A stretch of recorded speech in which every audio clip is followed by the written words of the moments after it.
Mikey Pipes on our way to a service call. Today is Monday. Shit, what day is it? Monday, May 16th. Monday, May 16th, 2022. Tomorrow's my wife's birthday. May 17th, lucky number 17. We're going to a Burnham Alpine that has a red screen of death. Let's go see what's going on, guys. Missed you. Let's get going. Alpine red screen.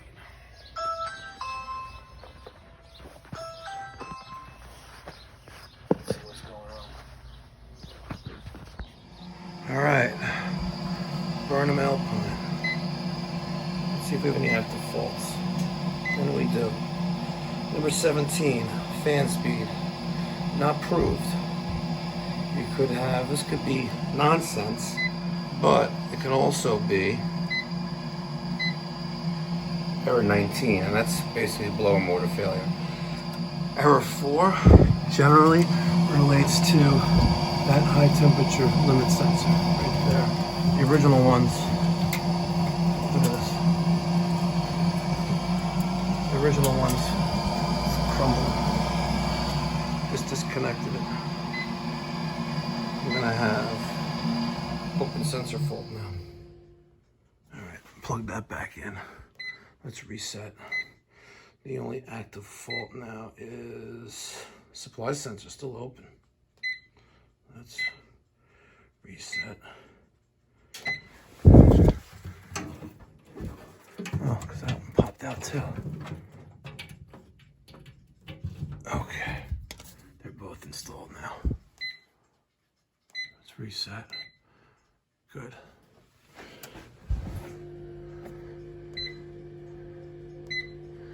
It's not going to prevent operation, but this boiler, a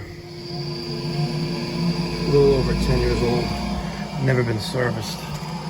So first thing we're going to do, we'll take a look at the flame rods and see what they look like. Let's start with this one. There's your flame sensor. This could be cleaned. The gasket is still intact. Let's go for the actual igniter now. See what that looks like.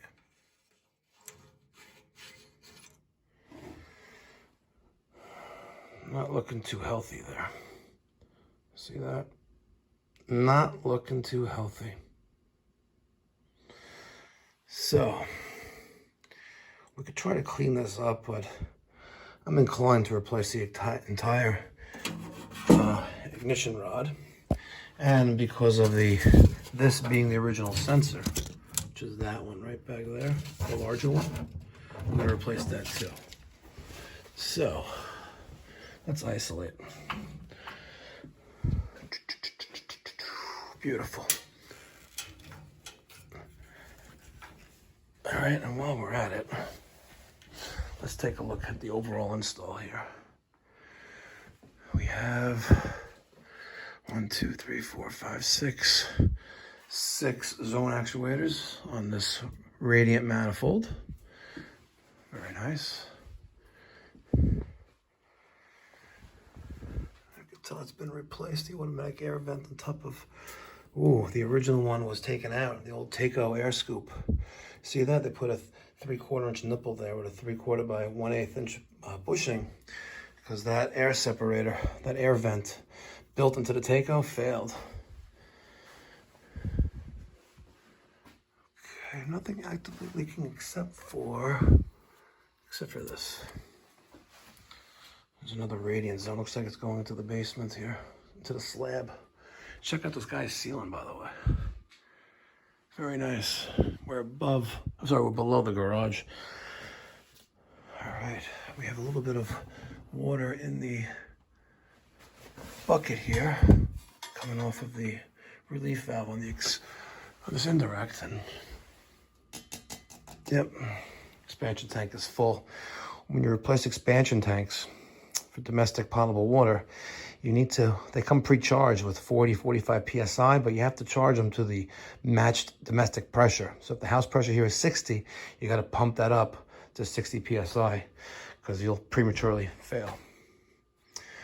All right, let's take a little bit of water out of here. That's closed. And there's the flue gasket sensor. And there's nothing left of it. My goodness. Yeah, so this is what it looks like brand new. Wow. Like I told you, you have a Mercedes or like a Bentley, and it needs... Has it been leaking back there? No, but it's been leaking exhaust gases in there. And it needs service. All right, my new flue temperature sensor with new crimped on wires. I used the Klein crimper and the Nimpix wire stripper. And now let's clean up the rest of that debris in there. Stick that in there. All right, let me show you how that looks. That looks tits.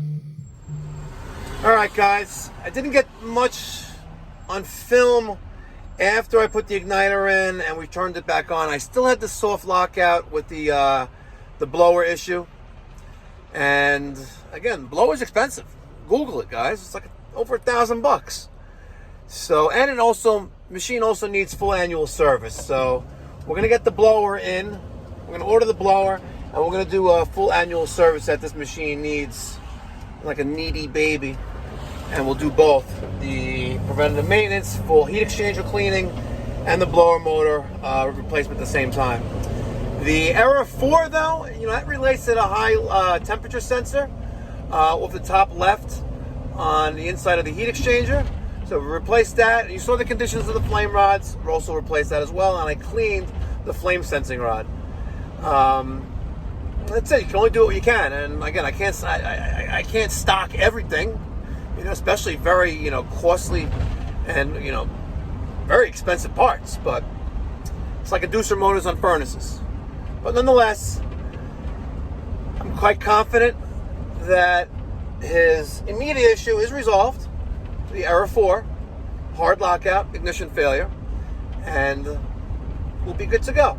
So I'll get the part on order, and maybe Daniel will be back there to replace the blower motor assembly. All right, guys, thank you so much for watching. If this is the first time watching a video on my channel, if you found this video educational, subscribe. There's no cost or obligation. And the more subscribers that sign up, the more motivated I get to create more content. And I generally post, 5-6 times a week, every day. So thank you so much for watching. Be well. God bless. Stay safe.